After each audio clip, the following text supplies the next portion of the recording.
Dear students and friends, thermodynamics के अंदर हम डिस्कस कर रहे थे एंट्रोपी के बारे में। इससे पहले के लेक्चर में भी हमने एंट्रोपी के संदर्भ में 2 लेक्चर यूट्यूब पर अपलोड किए जा चुके हैं और आज उसी के रेफरेंस में जो नेक्स्ट लेक्चर है हमारा वो हम डिस्कस करने जा रहे हैं। इस वीडियो लेक्चर में हम डिस्कस करेंगे आज entropy as a function of temperature and pressure. इससे पहले के लेक्चर में हम entropy as a function of temperature and volume को डिस्कस कर चुके हैं और entropy as a state function के बारे में बता चुके हैं। इनके बारे में जो इनके वीडियो शेयरिंग लिंक है वो मैं आपको इन्फॉर्मेशन टैब में यहाँ पर लगा करके रख देता हूँ। तो हम आज डिस्कस करेंगे entropy as a function of temperature and pressure. We know that entropy is a function of temperature and pressure. So, since entropy is an exact differential, तो एग्जैक्ट डिफरेंशियल को हम जानते हैं, इस प्रकार से हम लिख सकते हैं कि differentiation of entropy with respect to temperature at constant pressure P and then differentiation of entropy with respect to pressure at constant temperature T.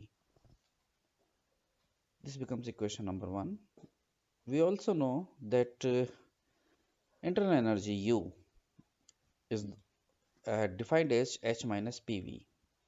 So it can be written as du बराबर dH minus PdV minus VdP. This becomes equation number 2. Again, we also know that enthalpy is also a function of temperature and pressure. It is also an exact function, और यह कहना चाहिए हमें कि ये भी हमारा जो है स्टेट फंक्शन है। तो इसका भी डिफरेंशियल एग्जैक्ट होता है, तो dH बराबर del H over del T at constant P plus del H over del P at constant T dP. Yeah, this becomes equation number 3. Now put value of dH into equation number 2. तो dH की जो पूरी value है इसको हम internal energy equation में यहाँ पर रख देंगे। तो इंटरनल एनर्जी इक्वेशन हमारी बन जाएगी du बराबर इस dH की वैल्यू को हमने पूरा यहाँ पर रख दिया है, del H over del T P D T plus del H over del P T D P minus PdV minus VdP, ऐसा कैसे हैं। Now put this value of du into combined law equation, जो हमारी first and second law को combine करके जो हमने ds की एनर्जी इक्वेशन बनाई थी, उस इक्वेशन के अंदर हम इस du की वैल्यू को पुट कर देंगे। ये हमारी कंबाइंड लॉ इक्वेशन थी 1/t du plus p/t dv। इस इक्वेशन में हम du की जो वैल्यू है वो यहाँ से पूरी की पूरी वैल्यू को क्या यहाँ पे रख देंगे। तो ये हमने du की वैल्यू को यहाँ से कंप्लीट इस वैल्यू को यहाँ पर हमने रख दिया है। तो 1/t साथ में है इसलिए 1/t ब्रैकेट के बाहर और बाकी du में कंप्लीट इस इक्वेशन को हमने यहाँ रख दिया। Del H by del T P D T plus del H by del P T D P minus P D V by T. 1/t को हमने पी डी वी और वी डी पी से यहाँ क्या है डिवाइड कर दिया है, क्योंकि 1/t इनके साथ में है। तो minus P D V by T minus V D P by T plus p by T D V. ये p by T D V यहाँ से आया है। अब आप देख सकते हो यहाँ पे कि P D V by T is positive and P D V by T is negative, तो ये दोनों क्या हो जाएंगे, कैंसिल आउट हो जाएंगे। ये कैंसिल आउट कर दिया है यहाँ पर। तो इस प्रकार से कैंसिल आउट होने के बाद में हमारे पास में वो इक्वेशन रह जाएगी ds बराबर 1/t del H by del T P D T plus del H by del P T D P bracket के बाहर minus v by T D P. और सिंप्लीफाई किया, यानी कि 1/t को इसके साथ मल्टीप्लाई किया और 1/t को इसके साथ मल्टीप्लाई किया, तो हमारे पास में 1/t del H by del T P D T plus 1/t del H by del P T D P minus v by T D P. ये इस प्रकार की इक्वेशन आ गई। इसको फर्दर यदि हम सिंप्लीफाई करें तो हम देख सकते हैं यहाँ पर कि dp दोनों फैक्टर में कॉमन है।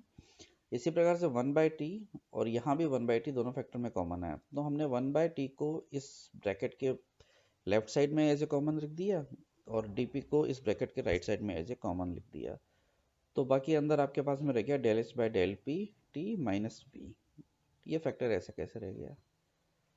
यदि हम यहाँ पर dt और dp के जो कोफिशिएंट्स हैं इनको कंपेयर करें बाय द इक्वेशन 1, ये जो इक्वेशन 1 जो कि हमने ds यानी कि एंट्रोपी के एग्जैक्ट डिफरेंशियल से प्राप्त करी थी, तो dt और dt के जो कोफिशिएंट्स है इसको इनको कंपेयर करें, और इसी तरह से dp के जो कोफिशिएंट्स हैं इनको यदि हम कंपेयर करें तो हम देख सकते हैं कि del s by del tp at constant p becomes equal to 1 by t del s by del tp and del s by del pt is becomes equal to this factor। ये इस प्रकार से देख सकते हो आप, del s by del tp at constant pressure becomes 1 by t del s by del tp, और हम जानते हैं कि at constant pressure change in the enthalpy with respect to temperature is known as heat capacity at constant pressure Cp। तो ये एक बन जाएगा Cp by T, और इसी तरह से ये del S by del Pt बराबर ये फैक्टर है, तो ये फैक्टर हमारे पास में यहाँ पर आ चुका है। ये इक्वेशन नंबर बन जाएगी आपकी 5, और ये इक्वेशन नंबर यहाँ पर आपकी बन जाएगी इक्वेशन नंबर 6। अब since Cp by T is always positive, क्योंकि ताप के बढ़ने से ऊष्माधारिता का जो मान है वो हमेशा बढ़ता है, तो ये इक्वेशन हमेशा क्या है, पॉजिटिव रहती है। तो हम कह सकते हैं यहाँ पर कि स्थिर दाब पर यदि प्रक्रम के ताप में वृद्धि की जाती है तो एंट्रोपी का जो मान है वो बढ़ता है। Hence entropy of a system increases with the increase in temperature at constant pressure। Now अब हम एग्जैक्ट डिफरेंशियल की प्रॉपर्टीज को देखते हुए हम आगे इसमें थर्मल एक्सपेंशन कोफिशिएंट के रूप में हम एंट्रोपी चेंज को डिफाइन करेंगे। तो कैसे करेंगे वो हम देखते हैं। यहाँ पर ये इक्वेशन 5 और 6 का यहाँ पर रोल है, इसलिए हमने वापस इन्हें यहाँ पे लिखा है।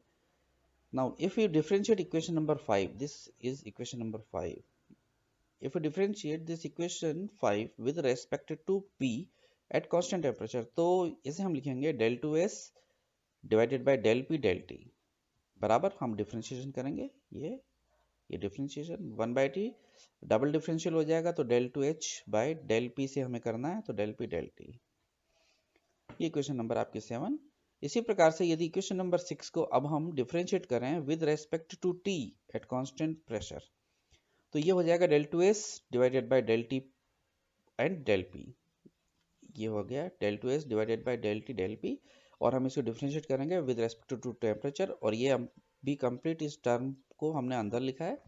अब डिफरेंशिएशन में हम जानते हैं कि यदि डॉट टर्म है तो पहले एक को कांस्टेंट करके दूसरे का डिफरेंशिएशन, और फिर उसके बाद में दूसरे को कांस्टेंट करके पहले का डिफरेंशिएशन करेंगे हम।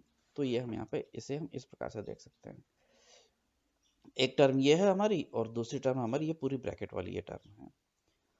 तो del 2s by del t del p तो हमने लिख ही दिया। अब हमने यहाँ पर पहले 1 बाई टी को कांस्टेंट किया, ये 1 बाई टी को कांस्टेंट किया और इस पूरे फैक्टर का डिफरेंशिएशन किया, तो ये तो हो जाएगा आपका del 2h by del t del p, और इसका डिफरेंशियल टर्म लिख दिया del v by del t at constant p। अब हम इसको कांस्टेंट कर देंगे, ये कांस्टेंट कर दिया, और 1 बाई टी का करेंगे तो 1 बाई टी का differentiation minus 1 by T square आता है, तो ये माइनस 1 बाई टी स्क्वायर आएगा। तो इस प्रकार से ये इक्वेशन इस रूप में कन्वर्ट हो गई। अब चूंकि entropy is an state function, और स्टेट फंक्शन की प्रॉपर्टी है कि this term must be equal to this term. Equation number 8 है ये, इक्वल टू दिस टर्म, तो दोनों इक्वल होना चाहिए। तो हम इन दोनों को कंपेयर करेंगे, इक्वेशन नंबर 7 एंड 8 को, तो ये इक्वल होगा किसके, इस पूरी टर्म के। इक्वलाइज कर दिया हमने, इक्वलाइज कर दिया। अब इक्वलाइज करने पर आप इन्हें सिंप्लीफाइड यदि करोगे, ब्रैकेट को ओपन करोगे, तो 1 by T del 2h by del t p, next step पे आप देख लीजिए। तो 1 by T del 2h by del t del p minus 1 by T का इसके साथ भी मल्टीप्लीकेशन हो गया del v by del t p, और ये माइनस 1 बाई टी स्क्वायर, ये कंप्लीट टर्म ऐसे कैसे रह गई। देख सकते हो आप यहाँ पर कि इक्वल के लेफ्ट साइड में 1 बाई टी ये है और 1 बाई टी ये है, दोनों सेम है, तो दोनों यहाँ पर क्या हो जाएंगे, ये कैंसिल आउट हो जाएंगे। दोनों को हमने यहाँ पर क्या कर दिया, कैंसिल कर दिया।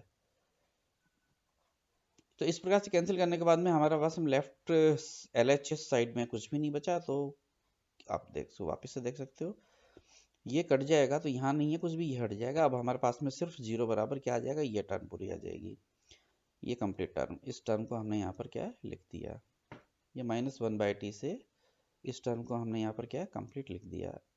अब यहाँ से इसको पॉजिटिव बना लेंगे, एक लेफ्ट साइड में से ले जाएंगे, तो इसे हमने ये पॉजिटिव बना लिया।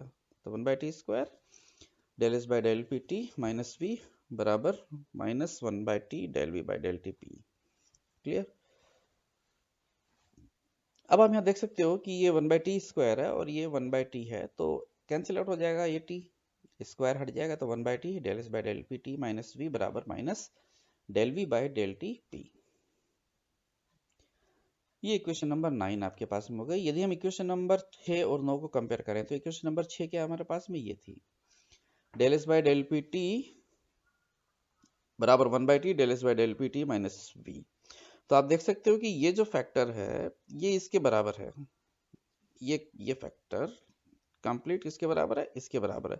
तो this becomes equal to this, ये इक्वल टू दिस, यानी कि del S by del P T बराबर minus del V by del T P. इसको हमने माइनस वी अल्फा में कन्वर्ट कर दिया, जहां पर अल्फा क्या है, थर्मल एक्सपेंशन कोफिशिएंट है, जिसको कि हम इस प्रकार से डिफाइन करते हैं 1/v del V by del T.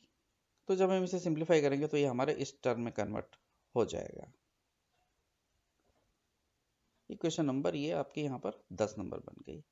अब वापस से यदि आप इक्वेशन नंबर 1, 5 और 10 को कंपेयर करो, तो मैंने दोनों इक्वेशन लिख रखी है यहाँ पर। इक्वेशन नंबर ये आपकी 1 नंबर है जो कि एग्जैक्ट डिफरेंशियल है इसका एंट्रोपी का, और उसके बाद में ये इक्वेशन नंबर 5 है, ये इक्वेशन नंबर 5 है।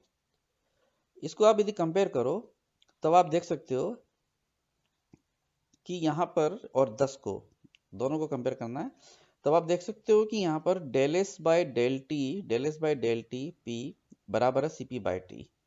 तो डी एस बराबर हम कन्वर्ट कर देंगे C P by T D T से। Clear? Now del S by del P जो है वो आपके इक्वल है माइनस वी अल्फा के।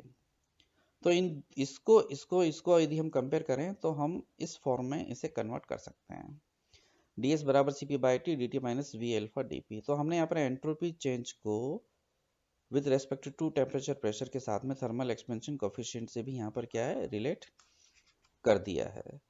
सो फ्रेंड्स, इस टॉपिक को यहीं पे एंड करते हैं, और नेक्स्ट लेक्चर के अंदर हम आगे डिस्कस करेंगे entropy change in the physical changes और फॉर आइसोथर्मल ट्रांसफॉर्मेशन, और उसके बाद हम देखेंगे एंट्रोपी का स्पॉन्टेनिटी और इक्विलिब्रियम के रेफरेंस में क्या क्राइटेरिया रहता है।